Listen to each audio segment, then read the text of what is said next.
ይህንን ቪዲዮ የምንሰራው ከብዙ ድካም በኋላ ስለሆነ ቪዲዮን ላይክ በማድረግ ጀምሩት። ታሪኩ የሚጀምረው ኢንዶኔዥያ በሚገኝ አይስላንድ ደሴት ሲሆን በዛም ቦታ አንድ ቡድን ከቦታው በርካታ የተለየ ነገርን ያገኛሉ። ያገኟቸው ነገሮችም በጥቁር ገበያው ያላቸው ተፈላጊነት እጅግ የላቀ በመሆኑ ቡድኑ ከልክ በላይ ይደሰታል። ሌሎቹ ያንን ደስታ እያከበሩ አንዱ ሰው ወደ ሌላ ቦታ በመሄድ አረፍ ለማለት ያስባል።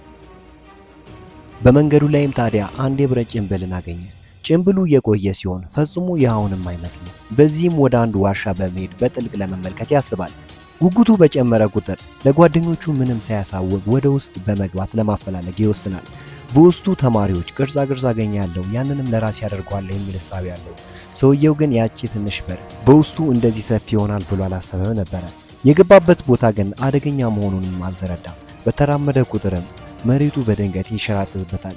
የሚገርመው ግን ወደ ሌላ ክፍል ውስጥ ሊገባ ነበረ። በዛን ጊዜ በመደንገጥ እርዳታ ይጠራል። ማንም ግን የሰማው የለም። ይህ ክስተት ከተፈጠረ ከዓመታት በኋላ አዲስ ቡድን ወደዚህ ቦታ ይመጣል። ወታደሮቹን ጨምሮ በውስጡ ያለውን ሀብት ለማሰስ ወደ ቦታ ይመጣሉ። ሆኖም ደሴቱ የያዘው አደገኛ ሁኔታን ማንም አልተረዳም። ቤን የተባለው ወጣት የሴት ጓደኛውን ወደ ቦታው ይዞ መጥቷል። ቤን በተለይም ለታሪካዊ ቅርሶች የተለየ ፍቅር ያለው ሲሆን ለሴፍቲውን በርካታ ወታደሮችን ይቀጥራል። በውስጡ ጄሲካ የተባለች ጓደኛም አለችው። እሷም የተለየ እውቀት ያላት ሲሆን በተለይም በእውቀቷን ለማገዝ ነበረ ከቦታው የተገኘችው። እስከዛች ቅጽበት ግን አንድም ነገር አላገኘው። ያለቃቸውንም ትዕዛዝ በመከተል ወታደሮቹ በተለያየ አቅጣጫ ይሄዳሉ። በድንገት ግን አንድ ከፍተኛ ድምፅ ያለው ነገር ከርቀት ይሰማቸውና በተጠንቀቅ እንዲሆኑ ካፒቴናቸው ያዛቸዋል። ከዋሻው ውስጥ የእርዳታ ጥሪ ነበረ። ከጥቂት ቅጽበት በኋላ ግን የራሳቸው ጓደኛ መሆኑን ይረዳሉ። አለቃቸው በተግባሩ በመበሳጨት ባደረገው ነገር ያስጠነቅቀዋል። በዛ ቦታ ግን ያገኙትን ዋሻ በማስተዋላቸው ጄሲካ ወደ ውስጥ ገብታ እንድትመለከት ያዟታል። ጄሲካ ግን ወደ ውስጥ ለመግባት አመነታች፣ ምክንያቱም ውስጡ አስፈሪ ነው። ስለዚህ ቤን አብሯት ለመምጣት ይወስናል። በዛም ሁለቱ አንድ ላይ በመሆን በውስጡ ያለውን ነገር ማጥናት ይጀምራሉ። በውጪ ታዲያ እንዴት ቤን እንደዚህ ህይወቱን አደጋ ውስጥ ለመጣል እንዳሰበ ሊረዱ አልቻሉም። በምሽግ ውስጥም ታዲያ ጄሲካና ቤን የወታደሮቹን አጽም በውስጡ ያገኛሉ። ወታደሮቹም የጃፓን ዜግነት ያላቸውና ክስተቱ የተፈጠረውም በሁለተኛ ዓለም ጦርነት እንደተከሰተ አወቁ። ጄሲካ ነገሩን ከገመገመች በኋላ የሚፈልጉትን ነገር ሊያገኙ እንደተቃረቡ፣ ሆኖም በጥልቀት ነገሩን ለማግኘት ለመናገር ፍላጎት አላሳየችም። ከዛም ወደ ውጪ እንዲወጡ ትነግራቸዋለች። ምክንያቱም ያ ሚስጥራዊ ቦታ የሚገኝበት ቦታን ማግኘት ይኖርባቸዋል። ብዙ ከፈለጉ በኋላም ቡድኑ አንድ ላይ የሆነ አንድ ቦታ ያገኛል። በመጨረሻም ያ ቦታ ልዩ የሆነ የማዕድን ቁፋሮ ቦታን ያገኛሉ። በድንገት ግን አንድ መግቢያ በር ከፊታቸው ተመለከቱ። በውስጡ ምን እንደሚገኝ ፈጽሞ አያውቁም። አለቃቸው ወደ ውስጥ መግባት አደጋ እንዳለው ቢናገርም ቤን ግን ጉጉቱ ከምንጊዜውም በላይ ይጨምራል። በዚህም በበሩ ወደ ውስጥ ለመግባት በቤን አማካኝነት ይወስናሉ።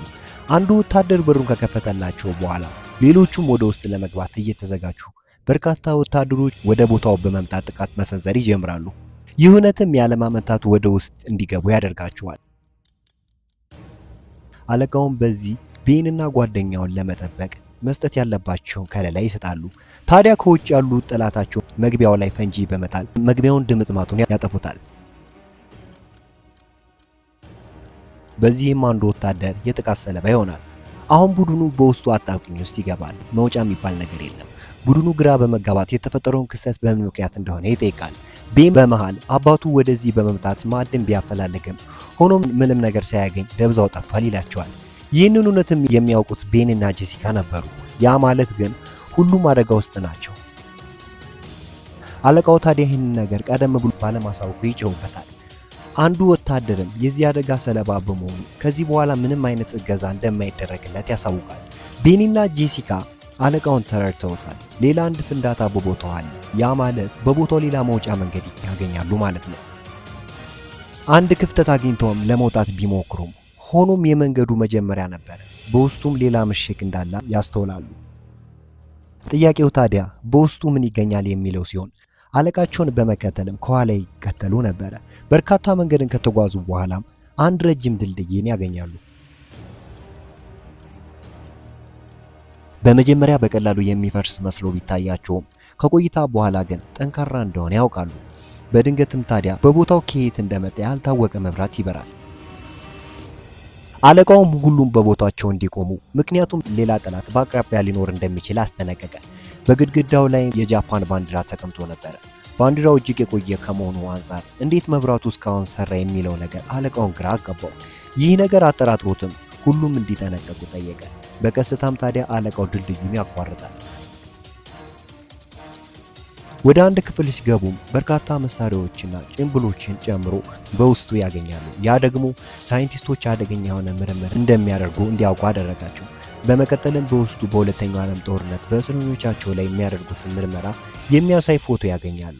በዚህም የጃፓን ጦር ሲያደርግ የነበረውን ሚስጥራዊ ጥናት ማወቅ ይችላሉ።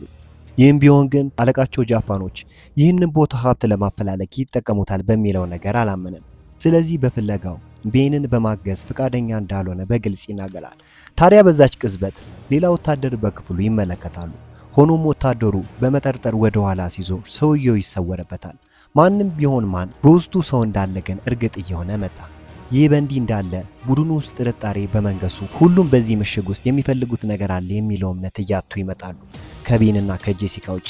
በዛን ጊዜ ጄሲካ ቤንን እውነቱን እንዲናገር ጠየቀችው። ቤንም ሲያመነታ፣ ስለዚህ ጄሲካ እውነታውን ትናገራለች። ጄሲካ ታዲያ ይህ ቦታ የማዕድን ቦታ ሳይሆን ቦታው ሚስጥራዊ የሆነ የምርምር ቦታ ሲሆን የጠላት ወታደሮች በጣም አደገኛ ምርምር በማድረግ ሰዎችን ወደ ሌላ ፍጥረት ለመቀየር የሚሞክሩበት ቦታ ነው። ያገኙትን ፎቶግራፍ ይህንን ሐሳብ ይደግፋል። ሆኖም ስለ ወርቅ ያወሩት ነገር ግን እስካሁን ማረጋገጫ ባለማግኘቱ አለቃው ይህንን ለማመን ተቸገረ። ጄሲካ ቀጥላም የሚፈልጉት ማዕድን አንድ ቦታ ስለሚሆን ይህንን ማረጋገጥ አለባቸው።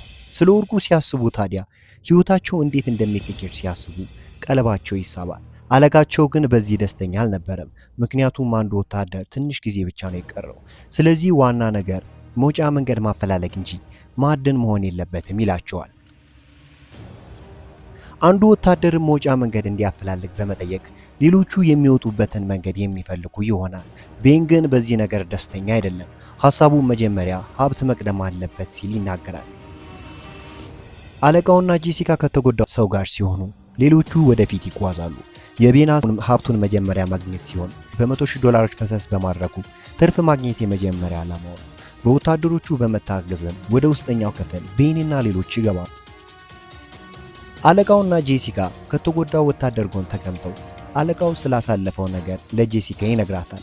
በቀድሞ ሕይወቱ በጣም ስግብግብ ሰው እንደነበርና የሚያስቀድመው ጥቅሙን እንጂ በወታደራዊ ግልጋሎት ላይ እንዳልሆነ ይነግራታል። በአመታት ውስጥም በርካታ ግንባር ላይ በመገኘት ብዙዎችን የገደለ ሲሆን አሁን ግን ከዚያ ሕይወት በመውጣት አዲስ ሕይወትን እንደጀመረ ነገራት። ጄሲካ ታሪኩን በመመሰጥ ታዳምጠው ነበረ። በተመሳሳይ ጊዜ ቤንና ጓደኞቹ በብረት የተሸፈነ ወደ ሌላ ክፍል ሊወስዳቸው የሚችል ቦታን ያገኛሉ።